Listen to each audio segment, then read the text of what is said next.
Hello everyone. उम्मीद करती हूँ आप सभी अच्छे होंगे और दिल्ली पुलिस की आप सभी की तैयारी काफ़ी अच्छे से और जोरों शोरों से चल रही होगी। जैसे कि आप सभी को पता है, हमने दिल्ली पुलिस कांस्टेबल के लिए 60 दिन का टारगेट रखा है कि हमें 60 दिन में अपना बेसिक क्लियर करना है, अपना सिलेबस पूरा करना है और हमें दिल्ली पुलिस की प्रिपरेशन करनी है। तो इसी जर्नी का आज है हमारा डे 25।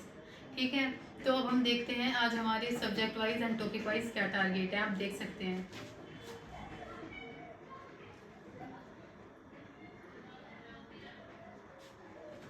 अगर हम हिस्ट्री की बात करें, आप सभी को पता है हिस्ट्री में आज जो हमारा चैप्टर करेंगे हम, वो है हमारा मराठों का उत्कर्ष। यानी कि मराठों का उत्कर्ष हमारे कैसे हुआ था और क्यों हुआ था। सबसे पहले आइए जानने की कोशिश करते हैं मराठों का उदय हमारा हुआ क्यों। जैसे कि आप सभी को पता है कि जो मराठा थे उन्हीं के राज्य में अशांति हो रही थी, उथल पुथल हो रही थी, इसीलिए मराठा साम्राज्य का उत्कर्ष हुआ। और जो मराठा साम्राज्य की स्थापना की थी वो की थी छत्रपति शिवाजी ने। और छत्रपति शिवाजी ने अपना राज्याभिषेक, इनक्राउनमेंट सबसे पहली बार जो कराया था वो कराया था 1674 में रायगढ़ में कराया था इन्होंने। 1674 में रायगढ़ में इनका राज्याभिषेक हुआ था। 1674 में रायगढ़ में इनका हमारा राज्याभिषेक हुआ था। ठीक है, तो मुगल शासन व्यवस्था के खिलाफ मराठा साम्राज्य का उदय हुआ और अपने उत्कर्ष के लिए और अपना मराठा साम्राज्य स्थापित करने के लिए ही मराठा साम्राज्य का उदय हुआ था। आप मराठा साम्राज्य के बारे में अच्छे से पढ़ेंगे। छत्रपति शिवाजी के बाद कौन से राजा आए थे, उनके बाद कौन से पेशवा आए थे, इन सभी के बारे में आप अच्छे से पढ़ेंगे। ठीक है, और इनका संबंध हमारा मुगलों से किस तरीके से है वो भी आप पढ़ेंगे। और छत्रपति शिवाजी के समकालीन कौन से मुगल शासक थे, ये सभी को आपको अच्छे से पढ़ना है। ठीक है, वहीं अगर हम बात करते हैं अपना पॉलिटी में आज जो आपका चैप्टर है वो है हमारा पंचायती राज। जैसे कि आप सभी को पता है पंचायती राज हमारा आया क्यों। जो हमारे गांव होते हैं, गांव विलेज, ग्रामीण गांव की स्थानीय शासन के लिए हमारे पंचायती राज लाया गया था। यानी कि जैसे कि हमारी सरकार है, यहाँ पर हमारे केंद्र सरकार है जो पूरे देश को देखती है, उसी तरीके से गांव में देखने के लिए भी छोटे लेवल पर सरकार बनाई गई है गांव के शासन को कंट्रोल करने के लिए। हमारे अगर पंचायती राज की बात करें, पंचायती राज को हमारे संविधान में कब जोड़ा गया या फिर इसे संवैधानिक दर्जा कब दिया गया पंचायती राज को? 73वें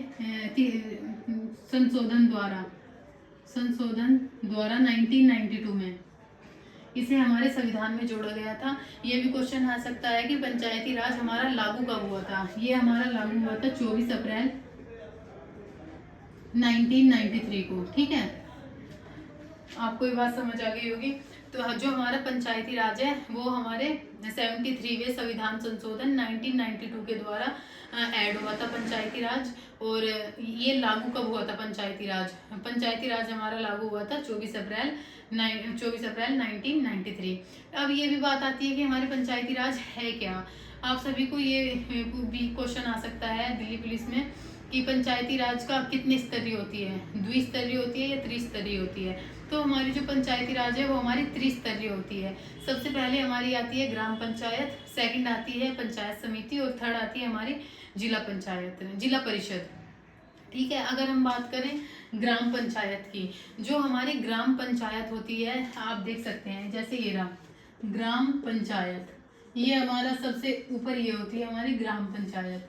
जो हमारी ग्राम पंचायत होती है इसका काम होता है, ये गांव में लोगों को जो होते हैं हमारे गांव के लोग, उनका ही निर्वाचन होता है इस पंचायत के लिए।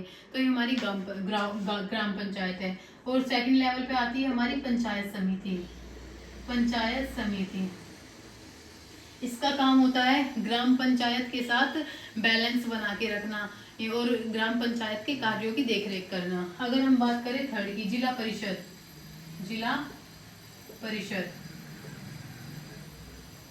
ये हमारा इन तीनों का सबसे सर्वोच्च होता है। ग्राम पंचायत, हमारे ग्राम पंचायत में हमारे सबसे ऊपर जो होती है वो होती है हमारी जिला परिषद, उसके नीचे पंचायत समिति और सबसे नीचे हमारी ग्राम पंचायत। आई होप आपको ये समझ आ गया होगा। तो आप ग्राम पंचायत के बारे, पंचायती राज के बारे में अच्छे से पढ़ेंगे। ठीक है, वहीं अगर हम बात करते हैं इकोनॉमिक्स की, इकोनॉमिक्स में आज जो है आपका कर व्यवस्था यानी कि टैक्सेशन सिस्टम है। ठीक है, सबसे पहले कर होता क्या है, जनता यानी कि आम लोग जैसे कि मैं और आप, हमसे जो राजस्व वसूला जाता है धन के रूप में, उसे ही हम क्या कहते हैं, कर कहते हैं। ये बात आपको समझ आ गई। कर भी हमारे दो तरीके के होते हैं, एक तो प्रत्यक्ष कर और दूसरा अप्रत्यक्ष कर। प्रत्यक्ष कर हमारा वो होता है डायरेक्ट टैक्स, जो सीधा व्यक्ति से लिया जाता है, उसकी संपत्ति पर लगाया जाता है, जैसे कि हमारा इनकम टैक्स, आयकर, और इसी तरीके से हमारा इसे हम प्रत्यक्ष कर हैं यानी कि वो प्रत्यक्ष कर बोलते हैं, डायरेक्ट टैक्स, ठीक है, इनकम टैक्स। इसी तरीके से अगर हम अप्रत्यक्ष कर की बात करते हैं, अप्रत्यक्ष कर वो होता है जो हमसे वसूल सीधे तौर पर नहीं किया जाता, ये वस्तु और सेवाओं पर लगाया जाता है, जैसे कि हमारा जीएसटी, सीमा शुल्क, उत्पाद शुल्क, ठीक है। सीमा शुल्क यानी कि कस्टम ड्यूटी, उत्पाद शुल्क यानी कि हमारी एक्साइज ड्यूटी, ठीक है। तो ये हमारे अप्रत्यक्ष कर हैं। अब आप बताइए हमारे कौन कौन से कर हैं। एक तो हमारे प्रत्यक्ष कर होते हैं और दूसरा अप्रत्यक्ष कर होता है। प्रत्यक्ष कर जो सीधा हमसे वसूल किया जाता है, जैसे कि हमारा इनकम टैक्स, और दूसरा हमारा अप्रत्यक्ष कर जो सीधा हमारे से ना लेकर ये वस्तुओं और सेवाओं पर लगाया जाता है, जैसे कि अगर मैं कोई गोल्ड चैन लूँ तो उस पर, वो एक वस्तु है, उस पर जीएसटी वगैरह लगा देंगे, ठीक है। जीएसटी हमारा अप्रत्यक्ष कर है। इसी के साथ हमारा उत्पाद शुल्क यानी कि कस्टम ड्यूटी, सीमा नहीं, उत्पाद शुल्क यानी कि एक्साइज ड्यूटी, और हमारा सीमा शुल्क यानी कि कस्टम ड्यूटी, ये भी हमारा अप्रत्यक्ष कर में आता है, ठीक है। और इसी के साथ आप नई कर व्यवस्था और पुरानी कर व्यवस्था के बारे में भी इसमें पढ़ेंगे। अगर हम बात करें ज्योग्राफी की, ज्योग्राफी में जो आपका चैप्टर है वो मानसून है। आप सभी को पता है हमारे मानसूनी हवाएं कहाँ से आती है। आप अरब सागर और हिंद महासागर, आप सभी को पता है हमारा अरब सागर है कहाँ। अरब सागर हमारा पश्चिम में है और हिंद महासागर हमारा यहाँ पे है। यहीं से जो हवाएं आती हैं दक्षिण पश्चिम के इंडिया में, उसे ही हम मानसूनी हवाएं कहते हैं। इसी से रिलेटेड हम चक्रवात भी, आप चक्रवात भी पढ़ेंगे और वृष्टिचार प्रदेश भी पढ़ेंगे। तो ज्योग्राफी में ये हो गया। अगर हम बात करें कंप्यूटर की, कंप्यूटर में अगेन आज आप दोबारा माइक्रोसॉफ्ट पावर पॉइंट का ही चैप्टर करेंगे, क्योंकि ये काफ़ी वास्ट होता है। और मैंने आपको कल भी बताया था, माइक्रोसॉफ्ट पावर पॉइंट का यूज़ हम प्रेजेंटेशन के लिए करते हैं। किसी भी ऑफिस में अगर आपको प्रेजेंटेशन बनानी है स्लाइड के थ्रू, तो उसमें हम पावर पॉइंट का यूज़ करेंगे। अगर हम बात करें मैथ की, मैथ में जो आपका चैप्टर है वो है कंपाउंड इंटरेस्ट, ठीक है। तो आप कंपाउंड इंटरेस्ट करेंगे। और रीजनिंग में आप टोटली रिवीजन करेंगे। रीजनिंग में अब तक जितने भी टॉपिक मैंने करा दिए हैं उन सभी का आपको थरली रिवीजन करना है।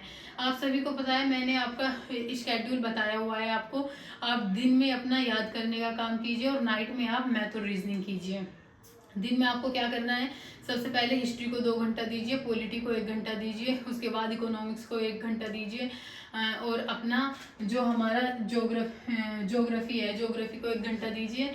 इसी के साथ स्टैटिक जीके का कोई भी 2 टॉपिक कीजिए आप डेली 1 घंटा, और इसी के साथ आपको करंट अफेयर भी 1 घंटा करना है।